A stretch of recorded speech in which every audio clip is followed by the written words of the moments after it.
오늘 주시는 하나님의 말씀은 잠언 2장 11절부터 15절. 할렐루야.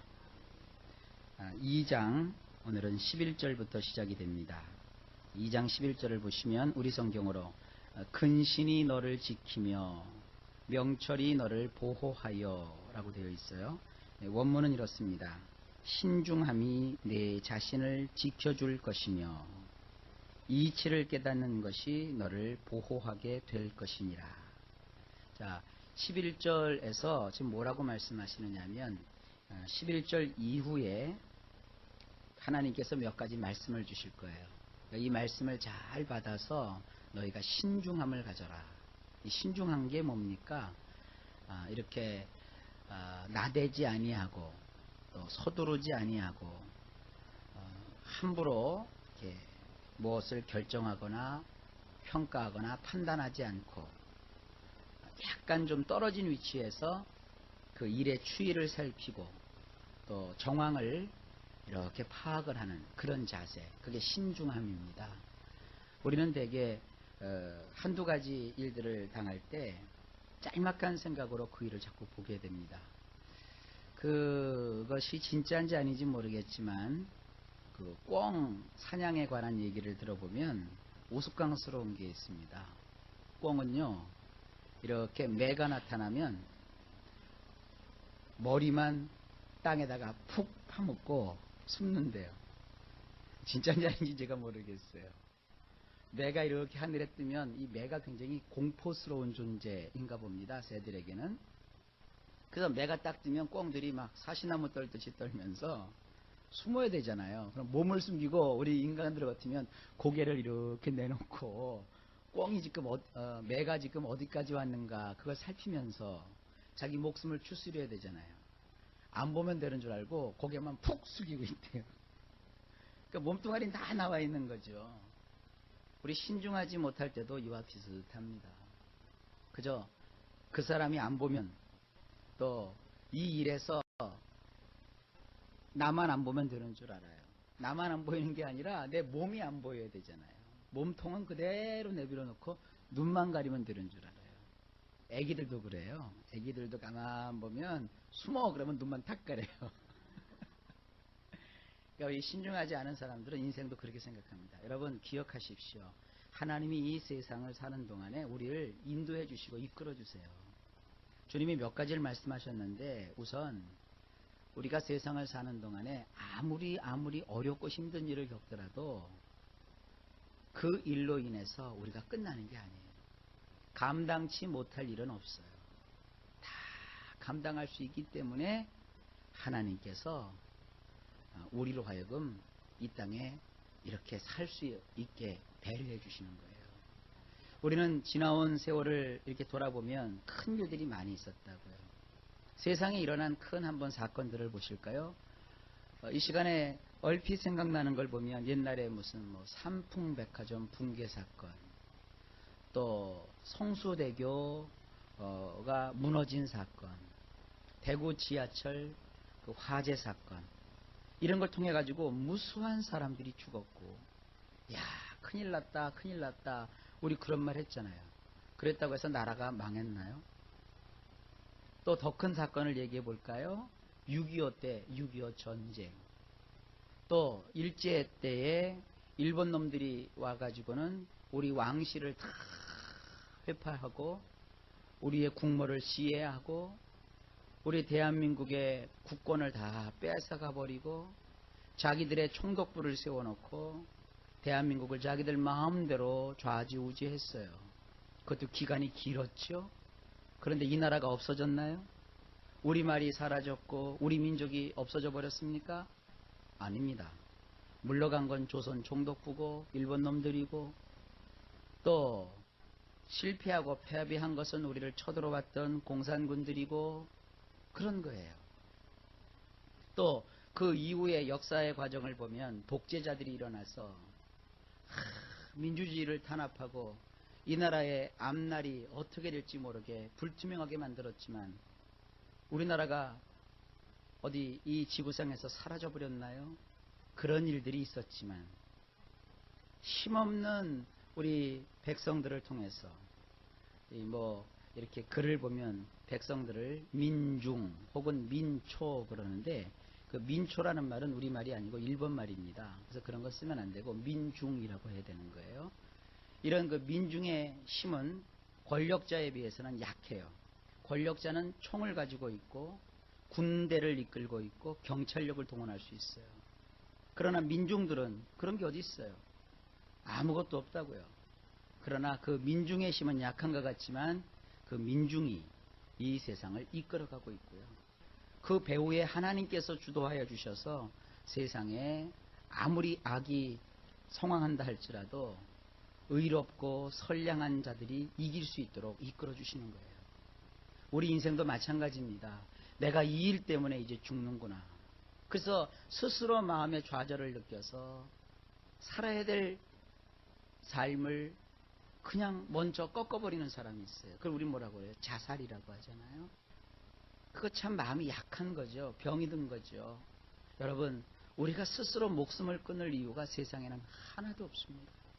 돈 때문에 억울한 일을 겪고 사람 때문에 참 폭복하고 주어진 환경과 사건 때문에 나는 왜 이렇게 복이 없는가, 팔자가 드센가 이렇게 생각할 수는 있어요. 하지만 그것이 스스로 목숨을 끊고 인생을 포기할 만큼 심각한 것이 아닙니다. 그때 필요한 것이 뭐냐? 예수 믿는 사람에게는 신중함입니다.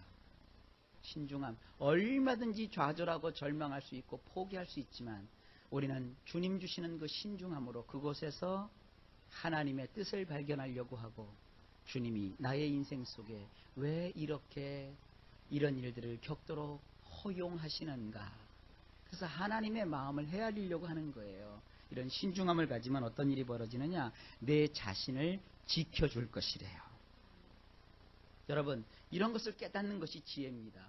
교회 나와가지고 신앙생활을 한다고 하면서 이런 신중함이 없이 신앙생활을 하고 자기 자신도 지키지 못하고 자기 자신도 추리지 못하고 온통 그 입에서는 독을 품고 또 생활은 안 믿는 사람보다도 못한 그런 삶을 살면서 우리가 하나님을 믿는 백성이라고 할 수 없죠. 하나님을 믿는 백성들은 아무리 인생에 파고가 닥치고 풍랑이 일고 시련이 다가와도 거기에서 주님이 주시는 그 신중함으로 자기 자신을 잘 지킬 줄 아는 이런 축복된 자들인 것을 잊지 마시기 바랍니다. 그리고 또 말하죠. 이치를 깨닫는 것이 너를 보호하게 될 것입니다. 이치를 깨달아야 돼요. 이치를 깨달을 때 사람들이 내는 소리가 있죠. 아, 그렇구나. 아, 그렇구나. 어제도 신방을 한 군데 갔어요.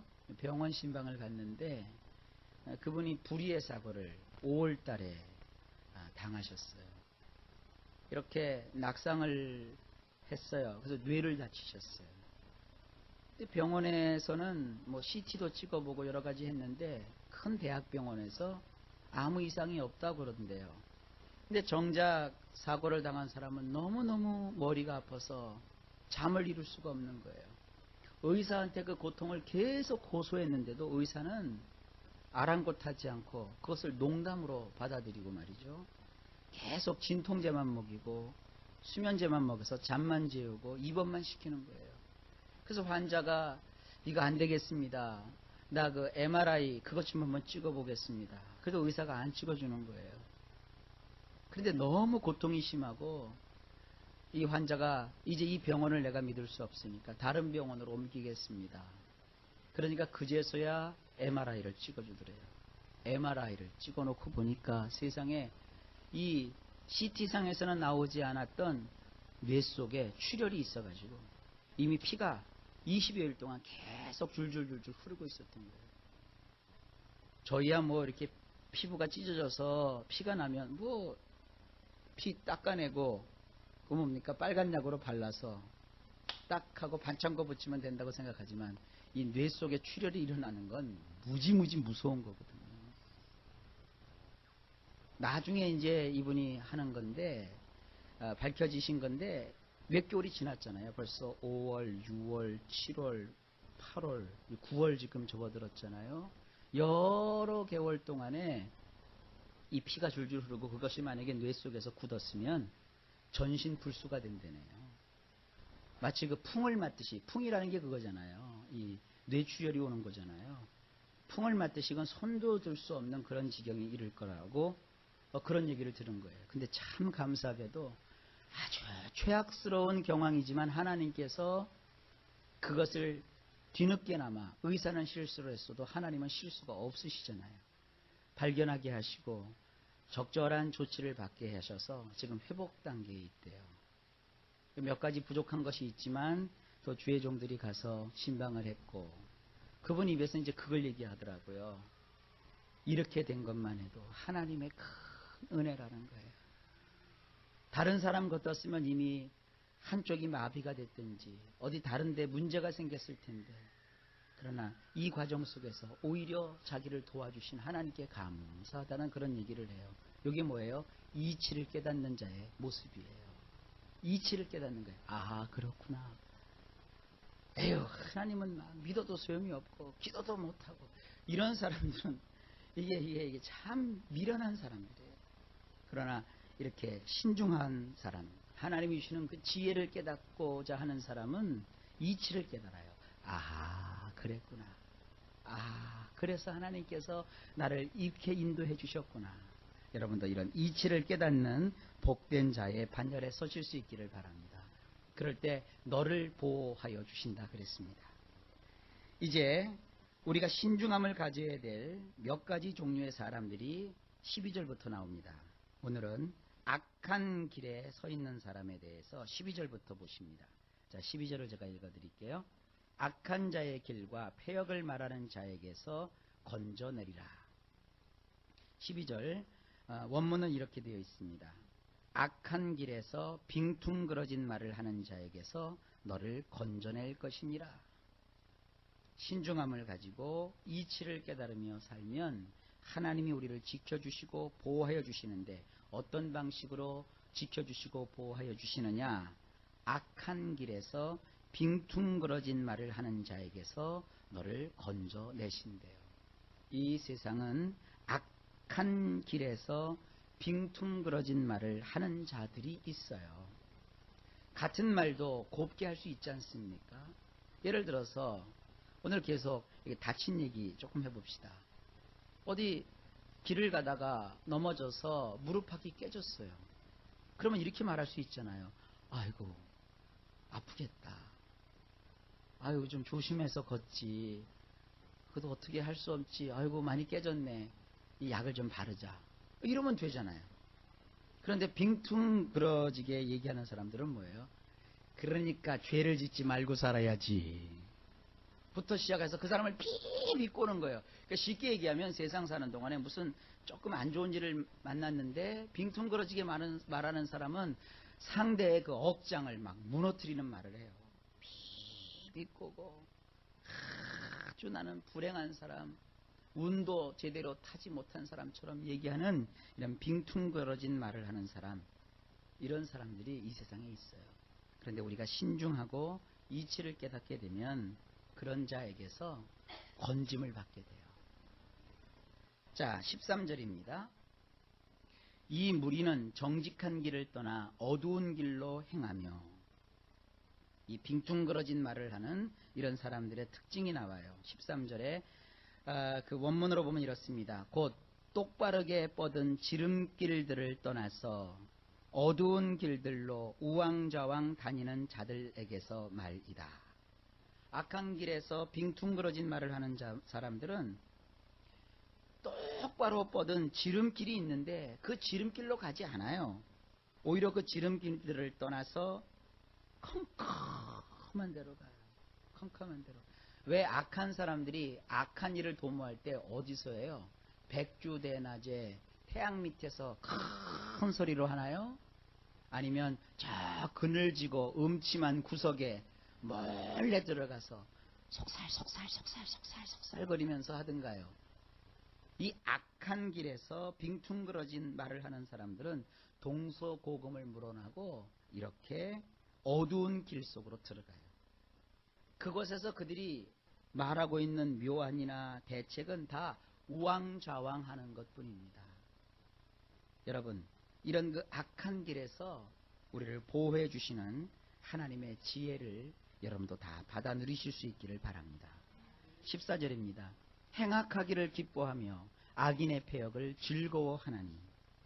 이런 빙퉁그러진 말을 하는 사람들은 원문으로 보면 이렇습니다. 14절, 악을 행하는 것을 좋아하며 고집을 피우며 나쁜 일을 즐기는 자들에게서 말이다. 이 악한 길에서 행하는 사람들의 특징이 14절에도 잘 나와 있죠. 첫째, 악을 행하는 것을 좋아해요. 사람이 예수를 믿고 하나님의 자녀가 되었으면 선한 일 행하는 걸 좋아해야 되잖아요. 근데 악을 행하는 것을 좋아하고요. 두 번째, 고집을 피운대요. 어떠세요, 여러분? 예수 믿고 나서 고집이 많이 사라지지 않던가요? 성격이 많이 달라지지 않던가요? 제 경우는 그래요. 하나님의 말씀 앞에 우리는 순종하는 법을 많이 배웠기 때문에 내 고집을 앞세우지 않습니다. 대개 교회에서 회의를 해보면 그 사람의 성격이 다 드러나요. 회의를 하면은 꼭 이렇게 자기의 그 고집을 앞세우는 사람들이 꼭 나타나요. 그래서 그 고집스러운 얘기를 하고 주장을 하게 되면 주변 사람들이 다 마음이 상해요. 그래서 저는 회의를 잘 안 해요. 그래서 회의를 자주 하면 회의에 빠진대요. 참 썰렁한 얘기지만 회의할 때 회의 분위기를 망치는 사람들이 뭐냐면 고집 부리는 사람들이에요. 우리는 고집을 부리는 자들이 아니라 정확한 데이터와 자료와 이치에 맞는 이야기로 자기의 주장을 펼 줄 알아야지. 무조건 자기 뜻대로만 주장하면서 고집을 피우면 이것은 선한 길이 아니라 악한 길에서 빙퉁그러진 말을 하는 자 속에 속하는 것입니다. 세 번째, 나쁜 일을 즐기는 자들이라고 했어요. 여러분, 나쁜 일을 즐겨요. 이게 얼마나 악한 일입니까? 남 넘어지고, 남 쓰러지고, 남 무너지고, 남이 시험 들고 하는 이런 일들을 즐기는 자들이 우리 주변에 있다는 거예요. 그래서 신중함을 가져야 될 이유가 뭐냐 하면 이런 사람들이 있으니까 혹시 저 사람이 이런 악한 길에 있는 사람이 아닌가 살피는 거죠. 누가 어떤 말을 해도 그 말을 고지고대로 믿는 게 아닙니다. 목회를 하면서도 목사님이 사람을 많이 접하잖아요. 교회가 작을 때는 접하는 사람이 그렇게 많지 않습니다. 그러나 교회가 자꾸 커지고 사람들이 불어나게 되면 그때는 이렇게 작은 규모로 있을 때의 목사의 태도하고 좀 커졌을 때의 목사의 태도가 좀 달라져요. 지금은 교회가 작으니까 이 사람 소리도 들어줄 수 있고 저 사람 소리도 들어줄 수 있고 하지만 목회자가 이렇게 사람들을 대하는 사람들이 많아지게 되면 그때는 일일이 그렇게 사람들을 다 접할 수가 없어요. 그래서 목사가 이렇게 사람들의 말을 들을 때는 가려서 듣고 새겨서 듣고 그리고 이렇게 영적으로 분석해 가면서 그 말을 들어요. 그래야 온 성도들이 다 추구하는 하나님이 원하시는 좋은 방향으로 성도들을 이끌어갈 수 있어요. 근데 만약에 목사님이 신중함이 없이 이 소리 듣고 저 소리 듣고 이 말 듣고 저 말 듣고 이리 끌리고 저리 끌리면 어떻게 하겠습니까? 교인들이 우왕좌왕하게 되고 향배를 알 수 없어서 그 교회가 오래 갈 수가 없는 거예요. 이걸 우리 인생에 그대로 적용해 보십시다. 여러분, 우리가 신중함을 가지지 않고 이 말 듣고 저 말 듣고 이 일에 휘둘리고 저 일에 휘둘리면 당최 정신없어서 우리가 가야 될 길을 가지 못하게 되는 겁니다. 그래서 15절에 이렇게 말씀하고 있는 거예요. 그 길은 구부러지고 그 행위는 패역하니라. 원문으로 보면 이렇습니다. 그들의 길들은 배배 꼬였고 그들은 삐뚤어진 인생 행로를 가느니라. 그래서 이 세상에는 이렇게 악한 길에서 빙퉁그러진 말을 하는 자들이 있다.